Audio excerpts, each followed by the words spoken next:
Business Idiom course, the company toplingo with you.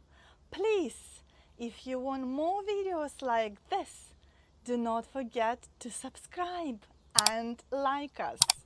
Lesson 1. Idioms for meetings and discussion. Number 1. Get the ball rolling. Start something, especially a meeting or project.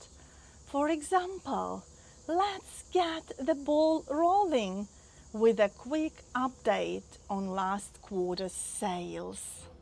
Number 2, on the same page. The meaning is agreeing or having the same understanding. For example, before we move forward, I want to make sure we are on the same page.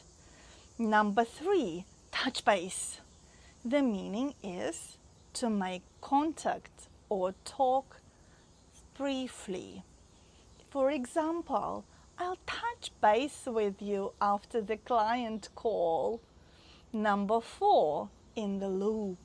The meaning is informed or updated. Please keep me in the loop about any changes to your schedule.